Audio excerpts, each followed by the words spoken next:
안녕하세요. 좋은 하루 보내세요. 저희 채널이 마음에 드셨다면 좋아요와 구독 부탁드려요. 여러분의 응원이 힘이 된답니다. 자, 이제 실화를 하나 들려드릴게요. 나는 늘 좋은 어머니가 되려고 노력했다. 진부하게 들릴지 모르지만 59에 남편과 사별하고 텅 빈 집에 홀로 남게 되면 가족이라는 유대감을 특히 소중히 여기게 된다. 내 외아들 민준이는 태어나는 순간부터 내 세상의 중심이었다. 아마도 내 자신의 이익보다 아들의 이익을 너무 자주 앞세웠을 것이다.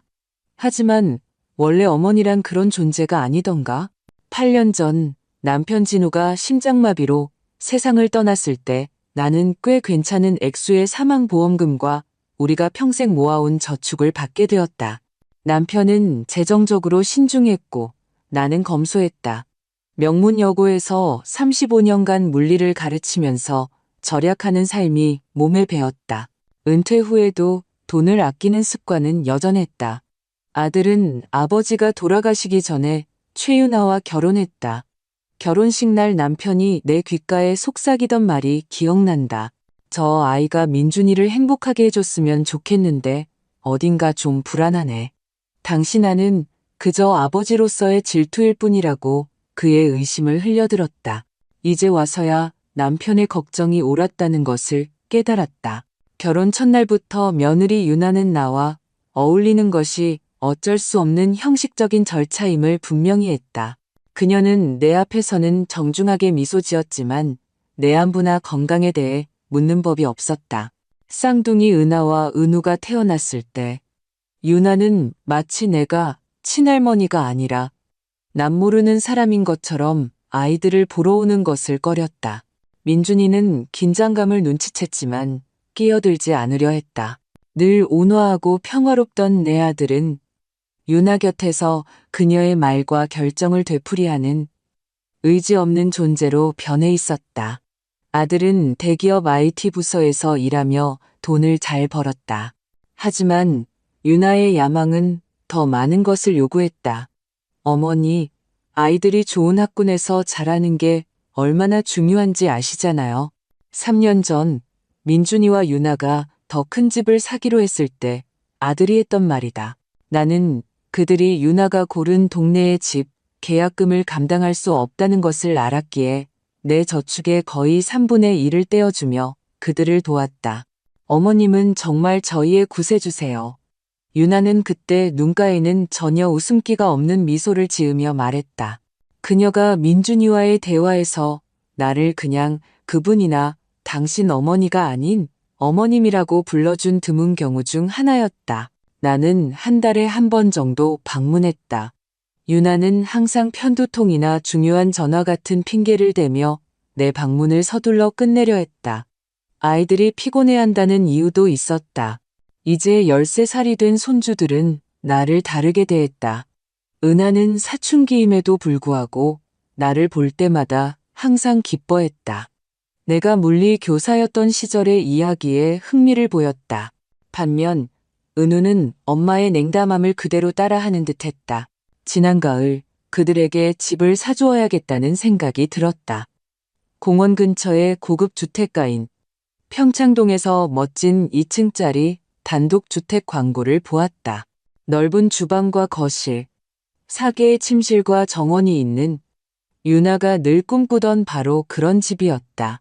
가격이 비쌌지만 감당할 수 있었다. 나는 평생 돈을 함부로 써본 적이 없지만 손주들에게 좋은 동네의 넓은 집을 선물한다는 생각에 마음이 따뜻해졌다. 게다가 이제 내 나이 67인데 돈을 저 세상까지 가져갈 수는 없는 노릇이었다. 처음에는 40대 중반의 상냥한 여성인 이지연 실장과 함께 집을 둘러보기만 했다. 훌륭한 투자입니다, 사모님. 그녀는 나를 안심시켰다. 이 동네 부동산 가치는 계속 오르기만 할 겁니다. 나는 아들에게 내 계획을 말하지 않았다. 깜짝 선물을 해주고 싶었다. 어쩌면 그게 실수였을지도 모른다. 내 결정을 발표하기 위해 열었던 가족 저녁 식사에서 윤아의 태도에 나타난 경고 신호를 알아챘어야 했다. 그게 2주 전이었다. 나는 민준이가 어릴 때부터 가장 좋아하던 갈비찜을 요리했다. 유나는 음식에 거의 손도 대지 않고 계속 휴대폰만 확인했다. 은하는 학교 물리 프로젝트에 대해 열정적으로 이야기했고 나는 기쁘게 조언을 해주었다. 은우는 조용히 접시만 긋고 있었다. 얘들아, 할 말이 있다. 우리가 후식으로 넘어갈 때 내가 말했다. 내가 너희에게 선물을 주기로 결심했단다. 유나는 잠시 휴대폰에서 눈을 뗐다. 그녀의 눈에 흥미의 빛이 스쳤다. 내가 평창동 느티나무길에 집을 샀다.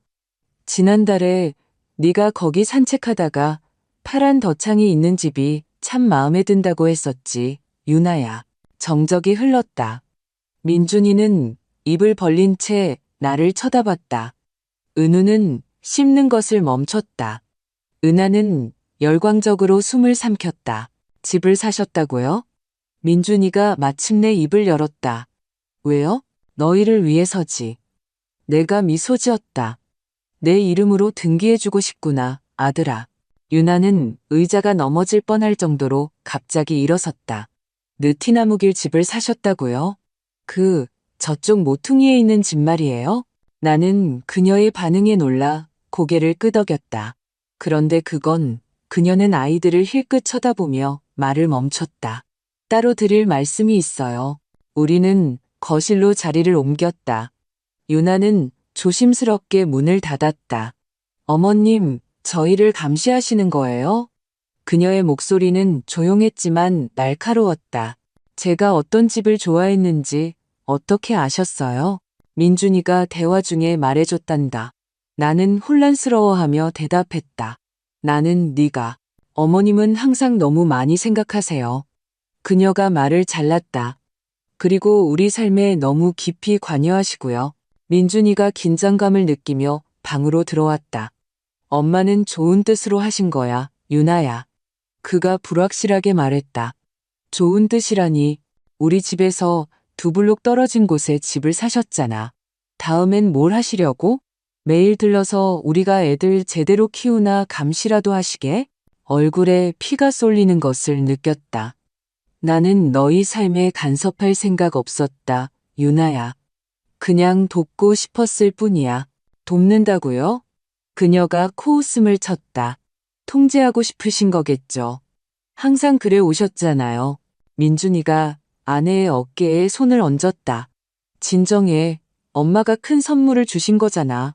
유나가 그의 손을 뿌리쳤다. 조건이 붙은 큰 선물이지. 항상 그런 식이잖아요. 돈을 주고는 영원한 감사와 우리 결정에 대한 발언권을 기대하시죠. 속이 꽉 막히는 기분이었다. 지난 몇 년간 그녀는 내 도움을 정말 이런 식으로 받아들였던 걸까? 나는 대가로 아무것도 요구한 적 없다. 내가 조용히 말했다. 아니요. 유나가 눈썹을 치켜세웠다. 육아에 대한 끊임없는 조언은요? 제 음식 선택에 대한 지적은요? 우리가 돈을 너무 많이 쓴다는 암시는요? 나는 그녀의 말 속에서 내 자신을 알아볼 수 없었다. 내 도움의 시도가 비판으로 받아들여졌던 걸까? 내가 거슬렸다면 미안하다. 내가 말했다. 하지만 집은 그냥 선물이야. 아무 조건 없어. 유나는 믿을 수 없다는 듯 나를 쳐다봤다. 정말로 어머님 거주권이나 다른 허점 없이 완전히 민준 씨 명의로 해주실 건가요? 그녀의 질문이 나를 찔렀지만 나는 참았다. 그래, 유나야, 전부. 그녀의 눈빛에 무언가 변했다. 계산, 만족감. 그녀는 남편을 향해 돌아섰다. 그럼 얘기가 달라지죠. 어머님에 대한 아무런 의무 없이 집이 완전히 우리 것이라면 그리 나쁜 생각은 아닐지도 모르겠네요. 그 후 며칠은 서류 작업으로 정신없이 지나갔다. 나는 법무사를 만나 증여계약서를 준비했다. 민준이는 전 과정 동안 미안할 정도로 조용했지만 유나는 반대로 모든 세부사항에 적극적인 관심을 보였다. 저희가 그 집으로 뭘 하든 자유로운 거죠?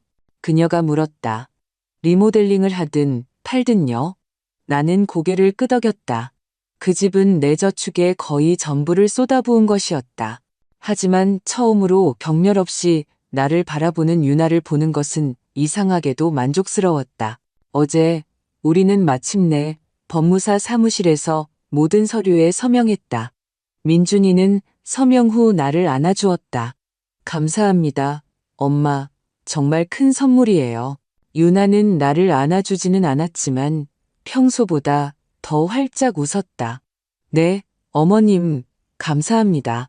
저희 이사하면 다음 주 토요일에 집들이 할 거예요. 친구들 다 부르고 크게 할 거랍니다. 따뜻한 기운이 솟구쳤다. 드디어 얼음이 녹는구나. 내가 준비하는 거 도와줄게. 내가 제안했다. 유나의 미소가 굳어졌다. 아, 그러실 필요 없어요. 저희가 이미 다 계획해놨거든요. 우리는 법무사 사무실을 나와 밝은 봄 햇살 속으로 걸어갔다. 민준이는 업무 전화를 받으러 갔고 유나와 나만 입구에 남았다. 있잖아요. 그녀가 내 너머를 보며 말했다.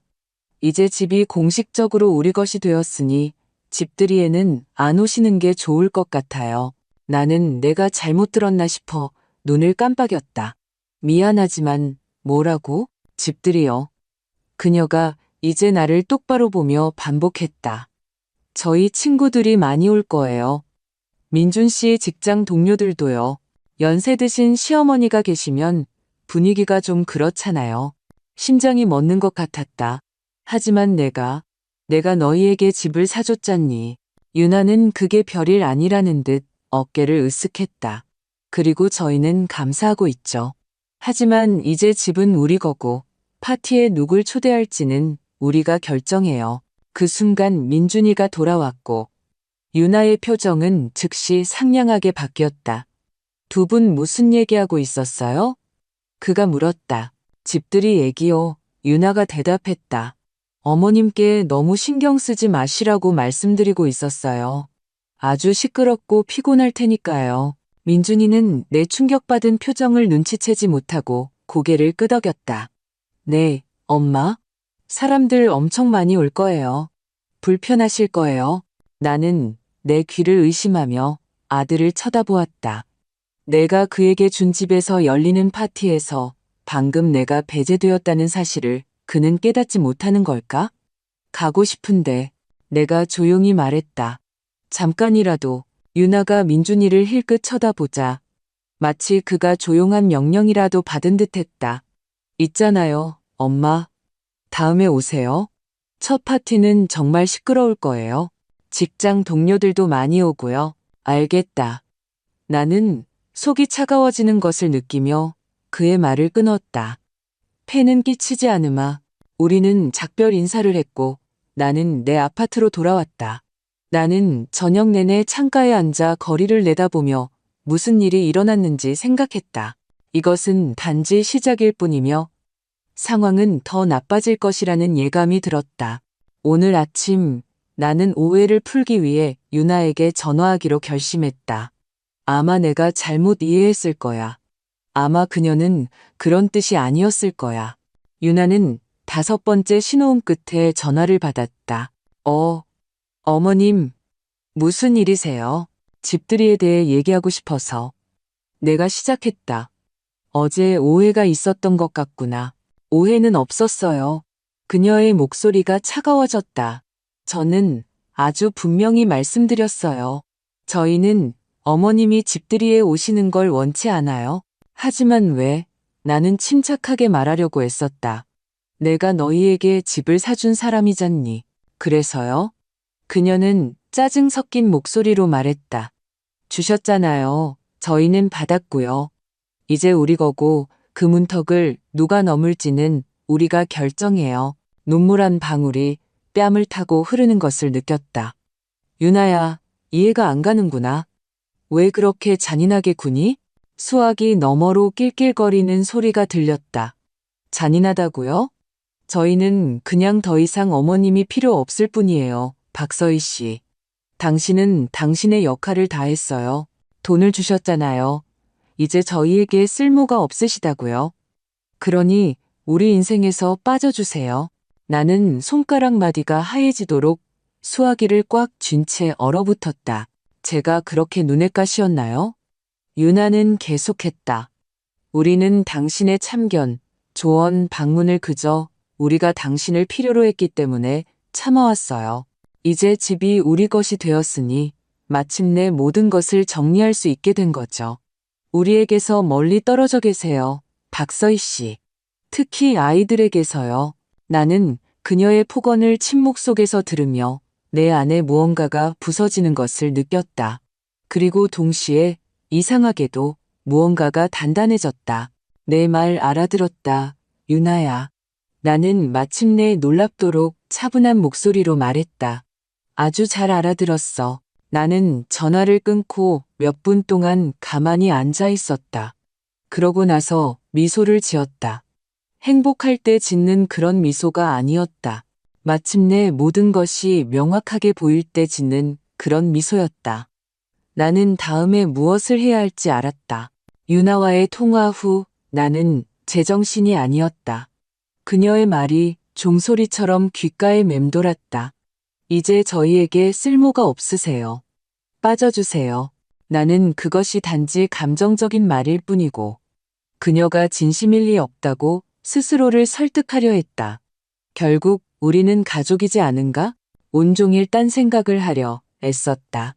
아파트를 청소하고 오래된 사진들을 정리하고 미뤄뒀던 추리소설을 읽기 시작했지만 아무 소용이 없었다. 저녁 무렵 나는 아들에게 전화하기로 결심했다. 아마 그는 아내의 말을 몰랐을 것이다. 아마 그는 내 편을 들어줄 것이다. 민준이는 바로 받지 않았고 그의 목소리에서 그가 바쁘다는 것을 알 수 있었다. 엄마, 급한 일이세요? 저 5분 뒤에 회의 들어가야 해서요. 오늘 유나랑 통화했다. 나는 목소리를 차분하게 유지하려 애쓰며 시작했다. 집들이에 대해서 수화기 너머로 침묵이 흘렀다. 아, 그거요. 그가 마침내 말했다. 저희는 그냥 엄마 취향의 파티가 아닐 거라고 생각했어요. 너무 시끄럽고 술도 있고 음악 소리도 크고요. 민준아.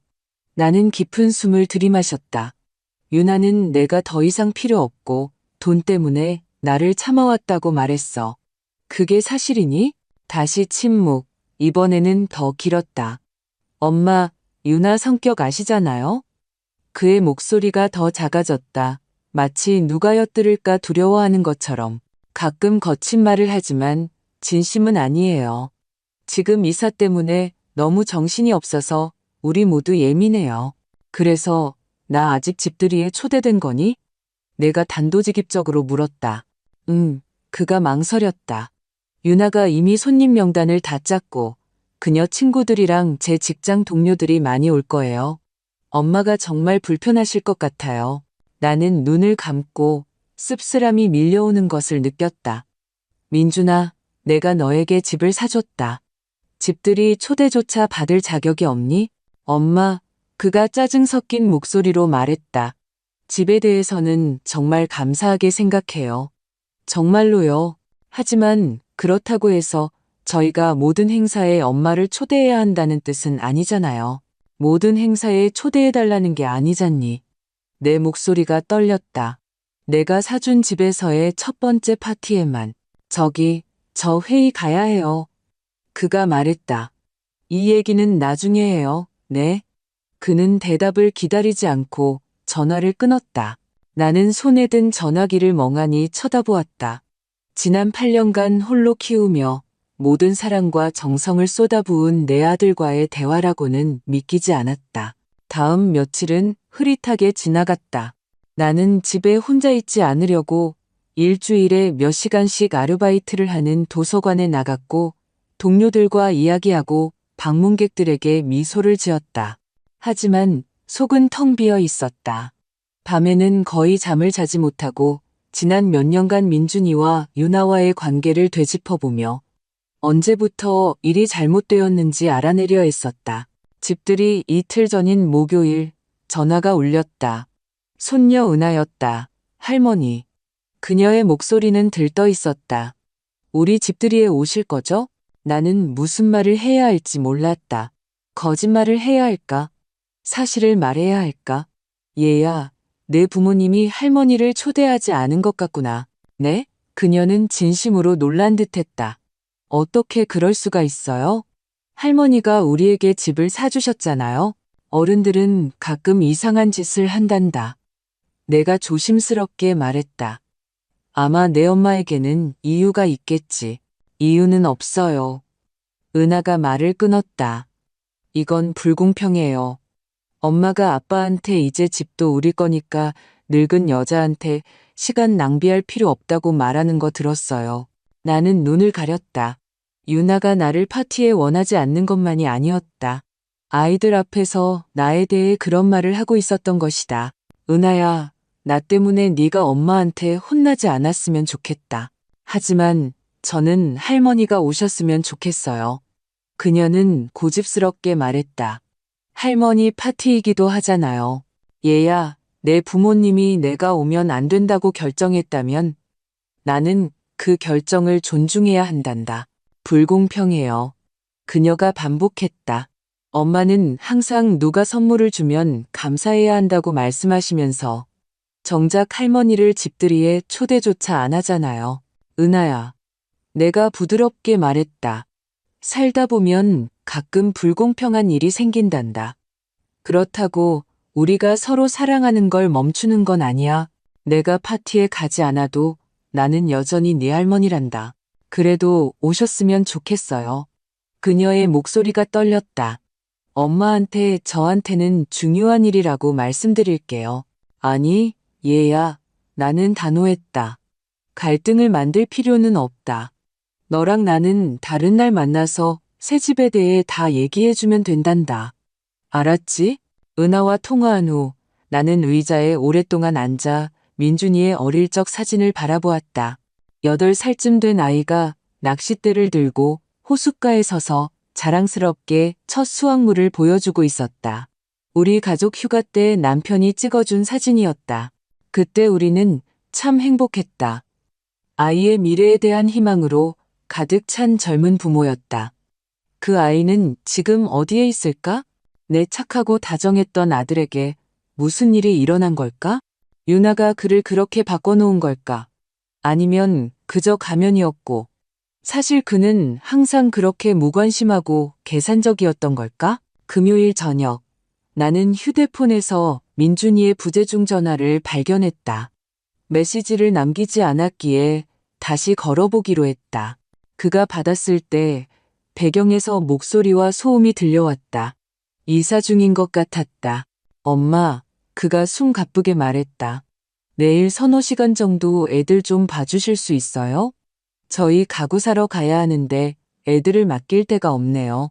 나는 내 귀를 믿을 수 없었다. 그 모든 일이 있은 후, 내가 가족 행사에서 배제된 후, 그는 나에게 아이를 봐달라고 부탁하고 있었다. 내일 집들이 날에 말하니? 내가 조심스럽게 물었다. 아니요. 그는 분명 다른 것에 집중하고 있었다. 파티는 오늘 저녁이고 저희는 오후에 나가야 해요. 오실 수 있으세요? 나는 감정을 다스리려 애쓰며 침묵을 지켰다. 그러니까 나는 그들의 파티에는 어울리지 않지만 공짜 보모로는 충분하다는 건가. 민준아, 내가 마침내 말했다. 나는 유나가 나에 대해 어떻게 생각하는지에 대해 우리가 얘기할 필요가 있다고 생각한다. 엄마, 지금은 정말 그럴 때가 아니에요. 그가 말을 끊었다. 정리할 상자도 많고 저도 정신이 없어요. 그래서 내일 오실 수 있어요? 없어요? 나는 깊은 숨을 들이마셨다. 아니, 민준아, 못 간다. 나도 다른 계획이 있어. 무슨 다른 계획이요? 그가 불신에 찬 목소리로 말했다. 어디 가시는 것도 아니잖아요. 그 말이 예상보다 더 나를 아프게 찔렀다.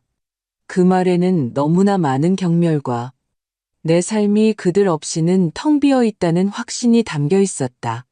친구들 만나기로 했어. 내가 거짓말을 했다. 오래전에 약속해둔 거야. 알았어요. 그가 한숨을 쉬었다. 유나가 어떻게든 방법을 찾아야겠네요. 별로 좋아하지 않을 텐데 미안하구나. 나는 진심으로 들리게 노력했다. 다음에 보자꾸나. 전화를 끊었을 때 나는 이상하게도 안도감을 느꼈다.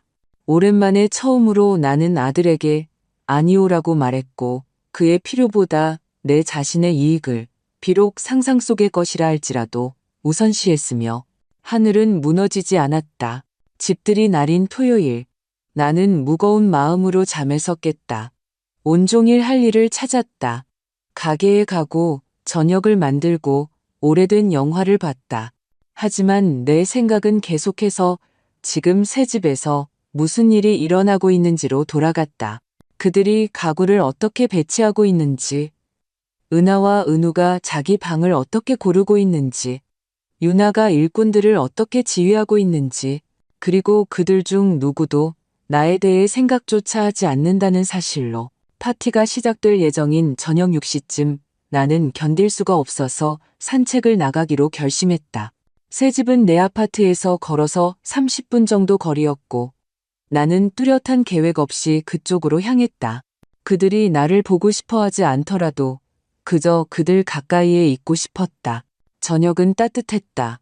라일락이 피어 그 향기가 공기를 가득 채웠다. 나는 천천히 걸으며 봄날 평창동의 아름다움을 즐겼다. 이 동네는 거의 40년 동안 내 집이었다. 나는 모든 거리, 모든 공원을 알고 있었다. 이곳에서 남편과 나는 민준이를 키웠고 내가 가르쳤고 남편을 묻었다. 느티나무 길에 가까워지자 길가에 주차된 차들이 보였다. 아주 많은 차들이었다. 멀리서 음악 소리가 들려왔다. 그리고 더 가까이 다가가자 새 집의 커다란 창문을 통해 잔을 들고 웃고 이야기하는 손님들이 보였다. 나는 길 건너편에 멈춰 서서 내가 설 자리가 없는 이 삶의 축제를 바라보았다. 갑자기 현관문이 열리고 유나가 현관으로 나왔다. 그녀는 우아한 남색 드레스를 입고 머리는 정교하게 틀어올린 스타일이었다. 민준이가 허리를 감싸 안고 그녀 옆에 서 있었다. 그들은 새로운 손님들을 맞이하고 있었다. 잘 차려입은 중년 부부였다. 포옹, 뺨에 키스, 큰 환호성. 나는 나무 그늘에 서서 그들에게 보이지 않는 채 이 장면을 영화처럼 지켜보았다. 내 아들, 내 집, 나의 실패한 파티. 모든 것이 너무나 가깝고도 닿을 수 없었다. 손님들은 안으로 들어갔지만 유나는 담배를 꺼내며 현관에 머물렀다. 민준이가 그녀에게 무언가 말하고 안으로 다시 들어갔다. 그녀는 불을 붙여 연기를 저녁 공기 속으로 내뿜었다. 그 순간 그녀의 시선이 길 아래로 미끄러져 내게 멈췄다. 나는 떠나야 한다는 것을, 이곳에 오지 말았어야 한다는 것을 알았지만 발이 땅에 붙은 것 같았다. 유나는 나를 몇 초간 쳐다보더니 씩 웃으며 길을 건너오기 시작했다. 나는 돌아서서 걸어가고 싶었지만 무언가가 나를 그 자리에 붙잡아 두었다. 아마도 마침내 모든 것을 정리하고 싶은 욕망이었을 것이다. 여기서 뭐 하세요? 그녀가 가까이 다가오며 물었다. 저희를 염탐하시는 거예요? 그냥 산책 중이었어. 내가 대답했다. 여긴 공공도로잖니. 유나는 옆으로 연기를 내뿜었다. 있잖아요, 어머님. 초대받지 못한 파티를 여기서 훔쳐보는 거 참 한심해요. 그냥 집을 보고 싶었을 뿐이야. 나는 품위를 지키려 애쓰며 말했다. 너희가 잘 정착했는지 확인하고 싶어서. 오, 저희는 아주 잘 정착하고 있어요. 그녀는 미소 지었지만 눈은 여전히 차가웠다. 집은 훌륭해요. 안에는 들어와 보실 수 없다는 게 유감이지만요. 유나야, 나는 깊은 숨을 들이마셨다. 나는 네가 왜 그렇게 나를 반대하는지 이해가 안 가는구나. 내가 무슨 짓을 했기에 이런 대우를 받아야 하니? 그녀가 웃었지만 그 웃음에는 즐거움이 없었다. 정말 이해 못하시는군요. 그렇죠? 어머님은 항상 저희에게 눈엣 가시였어요. 항상 조언으로 간섭하고 제 결정을 비판하고 제 등 뒤에서 아이들에게 영향을 주려고 하셨죠. 나는 한 번도, 오, 제발요. 그녀가 손을 휘저었다. 그 의로운 척하는 말은 그만두세요. 어머님은 항상 우리가 어떻게 살아야 하는지 가장 잘 안다고 생각하셨잖아요. 제가 어머님의 귀한 아들에게 부족한 사람인 것처럼 항상 저를 얕보셨고요. 나는 그녀의 말에 충격을 받았다. 그녀가 정말로 지난 몇 년간 나에 대해 그렇게 느꼈던 걸까? 유나야, 나는 그럴 의도가. 그거 아세요, 어머님? 그녀가 한 걸음 더 다가왔고 나는 그녀의 숨에서 술 냄새를 맡을 수 있었다. 저희는 더 이상 어머님이 필요 없어요. 집도 얻었으니 더 이상 우리 삶에서 당신을 용납할 이유가 없다고요. 이제 우리에게 쓸모가 없으시니 꺼져주세요. 내 얼굴에 대고 내뱉은 그녀의 말은 뺨을 맞는 것과 같았다. 나는 눈물이 차오르는 것을 느끼며 한 걸음 물러섰다. 어이, 괜찮아? 길 건너편에서 민준이의 목소리가 들려왔다. 그가 길을 건너 우리 쪽으로 왔다. 엄마, 여기서 뭐 하세요? 내 어머니가 스토커 놀이를 하기로 결심하셨나 봐. 유나가 씩 웃었다. 여기 서서 우리 집을 지켜보고 계시네. 그냥 지나가던 길이었어. 나는 희망에 찬 눈으로 아들을 바라보며 말했다. 너희가 어떻게 정착했는지 보고 싶어서. 민준이는 혼란스러워하며 나와 아내 사이에서 시선을 옮겼다. 엄마, 이거 좀 불편해요. 저희 손님들와 계시잖아요. 알아, 내가 조용히 말했다. 들어가려던 건 아니었어. 그냥 내 목소리가 흐려졌다. 민준 씨, 손님들이 기다려요. 유나가 그의 손을 잡았다. 가요. 내 아들은 내가 해독할 수 없는 표정으로 나를 보았다. 혼란, 연민, 짜증. 내일 얘기하면 안 될까요? 그가 제안했다. 지금은 좋은 때가 아니에요. 그래. 나는 미소 지으려 애썼다. 손님들께 가보렴. 나는 이제 막 하려던 참이었어. 유나가 그의 팔을 잡아당겼고 그들은 집을 향해 다시 걸어갔다. 중간쯤에서 민준이가 멈춰서서 돌아보았다. 엄마, 내일 전화할게요. 네? 나는 목소리가 나오지 않아 고개를 끄덕였다. 그들이 떠나고 나는 나무 아래에 서서 눈물을 흘렸다. 나는 안개 속을 걷는 것처럼 천천히 집으로 걸어갔다. 이곳으로 오는 길에 나를 즐겁게 했던 평창동의 봄의 아름다움은 이제 조롱처럼 보였다. 나는 이 도시에서, 이 삶에서 이방인이 된 기분이었다. 아파트에 돌아와 기계적으로 차를 끓이고 의자에 앉아 창밖을 멍하니 바라보았다. 몇 년 동안 나는 외로움에 익숙해졌고 그 안에서 위안을 찾는 법을 배웠다. 하지만 오늘 그것은 숨쉬기 힘든 무거운 담요처럼 나를 짓눌렀다. 나는 민준이가 결혼한 이후 우리의 관계가 어떻게 변했는지 생각했다. 유나가 어떻게 점차 해가 갈수록 그를 나에게서 멀어지게 했는지. 처음에는 사소한 것들이었다.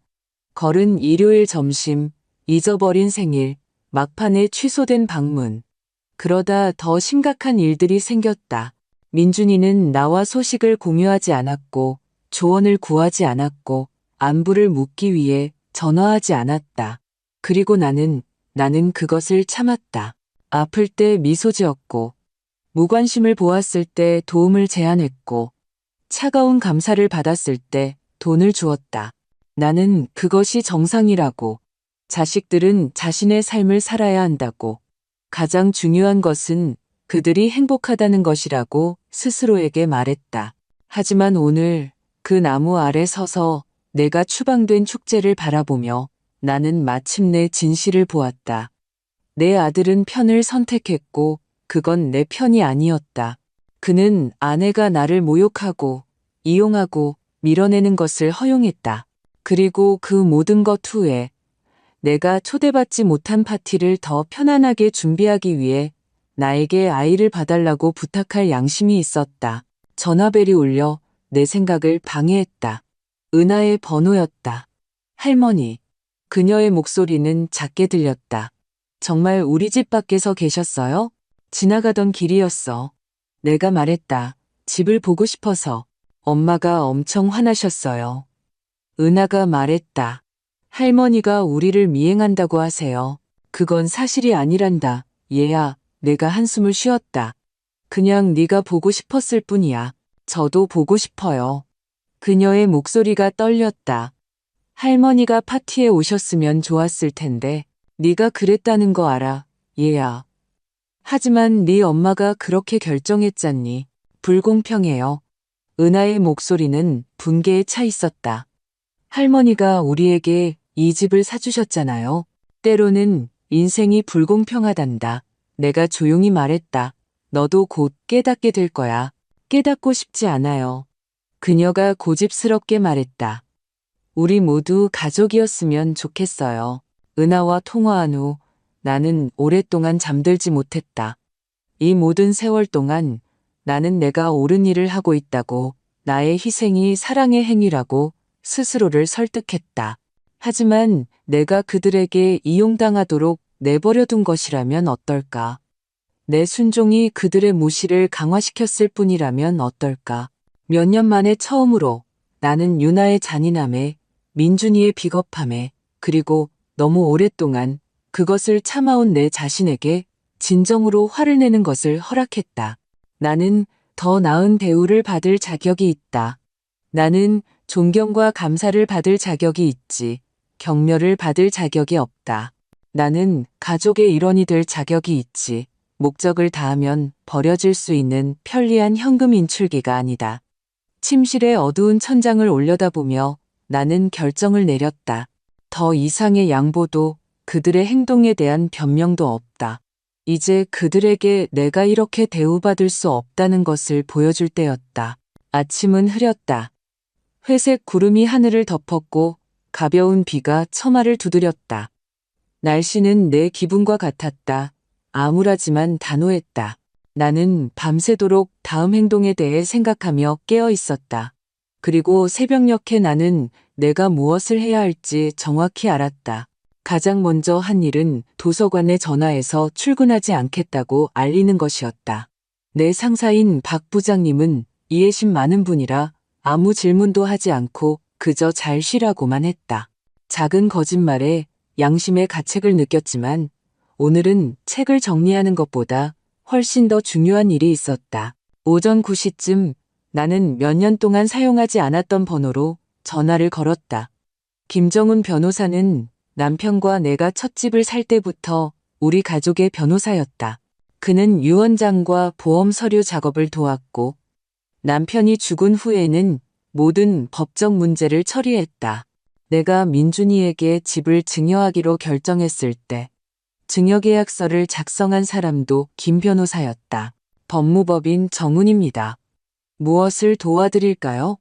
상냥한 여성의 목소리가 대답했다. 안녕하세요. 내가 말했다. 박서희입니다. 긴급한 용건으로 김정훈 변호사님과 통화하고 싶습니다. 잠시만요. 박서희 사모님. 일정을 확인해 보겠습니다. 잠시 후 비서는 김 변호사님이 오늘 11시에 나를 만날 수 있다고 알려주었다. 나는 고맙다고 말하고 전화를 끊었다. 약속 시간까지 2시간이 남았다. 나는 샤워를 하고 교사 시절에 입던 몇 안 남은 남색 정장을 입었다. 너무 창백해 보이지 않도록 입술을 칠하고 볼터치를 약간 했다. 거울에 비친 내 모습을 보니 피곤하지만 침착한 여성이 보였다. 희생자가 아니라 자신의 권리를 위해 싸울 준비가 된 사람이었다. 김 변호사의 사무실은 평창동 시내의 오래된 붉은 벽돌 건물에 있었다. 나는 약속 시간보다 조금 일찍 도착해서 접수처에서 몇 분간 잡지를 뒤적이며 앉아 있었다. 내 생각은 다가올 대화에 쏠려 있었다. 정확히 11시 사무실 문이 열리고 키가 크고 깔끔하게 다듬은 회색 수염과 예리한 푸른 눈을 가진 65세가량의 김정훈 변호사가 나왔다. 박서희 사모님, 그가 따뜻하게 미소 지었다. 만나서 반갑습니다. 들어오시죠. 그의 사무실은 내가 기억하는 그대로였다.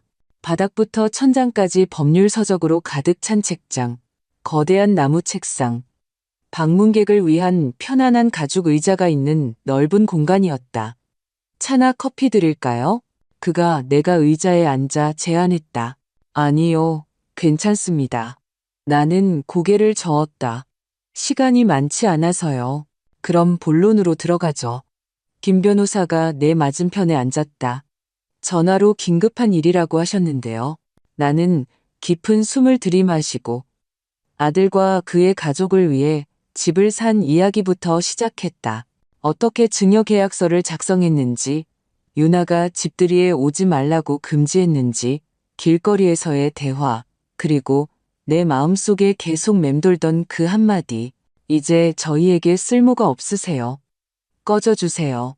김 변호사는 중간에 끼어들지 않고 주에 깊게 들었고 가끔씩 수첩에 메모만 했다. 내가 말을 마치자 그는 안경을 벗고 콧등을 문질렀다. 사모님의 심정을 이해하며 심심한 위로를 표합니다. 그들이 사모님께 한 짓은 용서받을 수 없는 일입니다. 하지만 제가 여쭤봐야 할 것은 지금 정확히 무엇을 원하시느냐는 겁니다. 증여를 취소하고 싶습니다. 내가 단호하게 말했다. 집을 되찾고 싶어요. 가능한가요?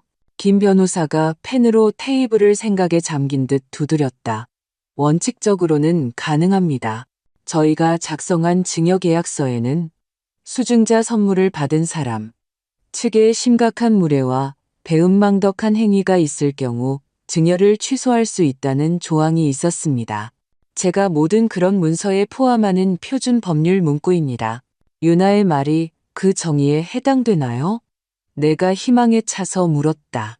물론입니다. 그가 고개를 끄덕였다. 특히 사모님께서 기증한 집의 집들이에 초대받지 못했다는 사실과 결합하면 더욱 그렇습니다.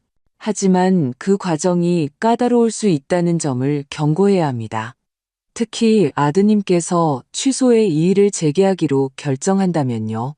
그가 그럴 수 있나요? 이론적으로는 그렇습니다. 하지만 우리에게 유리한 점이 있습니다.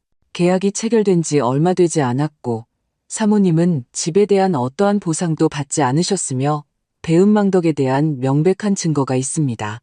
재판으로 가게 되더라도 승소할 가능성이 매우 높습니다. 나는 안도했다. 내가 무력하지 않구나. 모욕에 대응하고 자신을 방어할 방법이 있구나. 재판을 시작하려면 무엇을 해야 하나요? 내가 물었다. 우선 제가 증여 해제 통지서를 준비하겠습니다. 아드님께 내용 증명으로 발송할 겁니다. 통지서에는 해제 사유를 명시하고 30일 이내에 집을 비울 것을 요구할 것입니다. 30일이요? 내가 미간을 찌푸렸다. 그들은 막 이사했는데요. 표준적인 절차입니다. 김 변호사가 설명했다. 하지만 보통 이런 경우 당사자들이 그 기한이 만료되기 전에 합의에 이릅니다. 아드님께서 증여 해제를 받아들이고 집을 돌려주거나 법정에서 그 결정에 이의를 제기하겠죠. 나는 유나가 해제 통지서를 받았을 때의 반응을 상상했고 불안감과 기묘한 만족감이 뒤섞인 감정을 느꼈다. 언제 통지서를 보낼 수 있나요? 내가 물었다. 제가 오늘 서류를 준비하겠습니다. 김 변호사가 대답했다. 내일 서명하시면 바로 발송하겠습니다. 하지만 박 사모님, 제가 여쭤봐야겠습니다. 정말 이 길로 가시겠습니까? 증여를 취소하는 것은 아드님과의 관계를 완전히 파괴할 수 있습니다. 나는 씁쓸하게 웃었다. 두렵지만 우리의 관계는 이미 망가졌습니다. 변호사님. 길거리에서 유나 옆에 서 있던 그의 얼굴을 못 보셨잖아요. 그는 편을 선택했고 그건 제 편이 아닙니다. 그 말을 입 밖으로 내뱉자 목이 메어왔다. 고통스러운 진실이었지만 그럼에도 불구하고 진실이었다. 알겠습니다. 김 변호사가 고개를 끄덕였다. 서류 작업을 시작하겠습니다만 통지서가 발송되기 전까지는 언제든지 마음을 바꾸실 수 있다는 점을 알아두십시오. 집으로 돌아오는 길에 나는 우리의 대화를 생각했다. 내면에서는 상반된 감정이 충돌했다. 정의를 실현하려는 결의와 아들을 영원히 잃을지도 모른다는 두려움. 하지만 내 의심이 고개를 들 때마다 나는 유나의 말과 그녀의 경멸적인 시선을 떠올렸고 나의 결심은 다시 굳어졌다. 집에서 나는 차 한 잔과 오래된 사진 앨범을 들고 부엌 식탁에 앉았다. 페이지를 넘기며 우리 가족의 역사를 담은 사진들을 보았다. 여기 민준이가 첫걸음을 떼는 모습이 있다. 여기 그가 선생님께 드릴 커다란 꽃다발을 들고 초등학교에 가는 모습이 있다. 여기 그의 고등학교 졸업식이 있다. 여기 유나와의 결혼식이 있다. 마지막 사진에서 그들은 나란히 서 있었다. 젊고 행복하게. 민준이는 검은 정장을, 유나는 레이스가 달린 하얀 드레스를 입고 있었다. 나는 그날을 너무나 선명하게 기억한다. 아들에 대한 나의 기쁨과 이 결혼이 그에게 행복을 가져다 주리라는 나의 희망을 기억한다. 유나가 나를 보며 미소 짓고 어머니라고 부르던 것을 기억한다. 그리고 예식이 끝난 후 그녀가 친구에게 속삭이던 것을 기억한다. 이제 중요한 건 시어머니를 거리를 두고 대하는 거야. 나는 듣지 못한 척했다. 나는 이것이 남편 부모의 간섭 없이 자신의 가정을 꾸리고 싶어하는 젊은 여성의 정상적인 반응이라고 스스로에게 말했다. 시간이 지나면 우리가 공통점을 찾을 것이라고. 하지만 시간이 지날수록 관계는 악화되기만 했다. 그들의 집을 방문할 때마다 실현이 되었다. 유나는 내가 원치 않는, 환영받지 못하는 사람이라는 느낌을 주는 분위기를 만드는 법을 알았다. 작은 말들, 차가운 시선. 내가 그녀가 의도한 것보다 오래 머물렀을 때의 노골적인 한숨. 쌍둥이가 태어났을 때 나는 상황이 바뀔 것이라고 생각했다. 할머니가 되는 것이 그들의 가족과 더 가까워질 수 있게 해주리라 희망했다. 하지만 유나는 처음부터 엄격한 규칙을 정했다. 나는 정해진 시간에만, 항상 그들의 집에서 그녀의 감독하에만 손주들을 볼 수 있었다. 아이들이 정해진 생활 패턴에 너무 익숙해져서요. 그녀는 가짜 걱정을 하며 말했다. 저희는 아이들을 불안하게 하고 싶지 않아요. 그리고 재정적인 도움 요청이 시작되었다. 처음에는 아이들 가구를 사거나 사립 유치원 비용을 내는 것과 같은 작은 것들이었다. 그러다 집 계약금, 민준이를 위한 새 차와 같이 점점 더 심각한 것들이 되었다. 나는 한 번도 거절하지 않았다. 부분적으로는 내 아들을 사랑하고 그와 내 손주들이 최고를 누리길 원했기 때문이다. 부분적으로는 솔직히 말해서 이 도움이 내가 그들의 삶의 일부로 남을 수 있는 유일한 방법이었기 때문이다. 유나는 마치 나에게 호의를 베푸는 것처럼 내 돈을 받았다. 진심으로 감사하지 않고 내가 그녀를 도울 기회에 감사해야 한다는 것을 항상 분명히 했다. 참 관대하시네요, 어머님. 그녀는 옅은 미소를 지으며 말했다. 어머님도 자신이 필요한 존재라고 느끼시겠죠. 그리고 나는 내 분노를 삼키며 가장 중요한 것은 아들 가족을 돕는 것이라고 스스로를 설득하며 미소를 지었다. 하지만 집을 사는 것은 마지막 한 방울이었다. 나는 그들에게 편안한 삶을 제공하기 위해 내 저축의 거의 전부를 주었다. 그리고 그 대가로 나는 마치 사랑하는 어머니이자 할머니가 아니라 제 기능을 다하고 이제는 꺼버려도 되는 현금 인출기처럼 모욕당하고 배척당했다. 앨범을 닫으면서 나는 내면에서 결의가 굳어지는 것을 느꼈다. 나는 이런 대우를 받을 자격이 없었고 더 이상 참지 않을 것이다. 다음 날 아침 나는 다시 김 변호사의 사무실로 갔다. 그는 이미 모든 필요한 서류를 준비해 두었다. 증여 해제 통지서, 민준이가 해제를 인정하지 않을 경우를 대비한 법원 소장, 그리고 내가 잘 이해하지 못하는 몇몇 다른 서류들이었다. 여기에 증여를 해제할 모든 법적 근거가 있습니다. 김 변호사가 서류를 보여주며 설명했다. 심각한 무례, 배은망덕, 도덕적 의무 위반. 이 모든 것이 민법 제5 156조에 해당됩니다. 나는 서명하기 전에 각 서류를 주의 깊게 읽었다. 통지서는 사실을 건조하게 나열했다. 증여 날짜, 집의 가치, 취소 사유, 건물 명도 요구. 감정 없이 오직 법률 용어뿐이었다. 다음엔 어떻게 되나요? 내가 마지막 서명을 하며 물었다. 이 서류들을 내용 증명으로 보낼 겁니다. 김 변호사가 대답했다. 민준 씨가 받는 즉시 30일의 기간이 시작됩니다. 그 시간 안에 그는 증여 해지를 받아들이고 집을 돌려주거나 법정에서 결정의 이의를 제기해야 합니다. 그가 그냥 통지서를 무시하면요? 그러면 소송을 제기할 겁니다. 김 변호사가 약간 어깨를 으쓱했다. 하지만 그렇게까지 되지는 않을 것 같군요.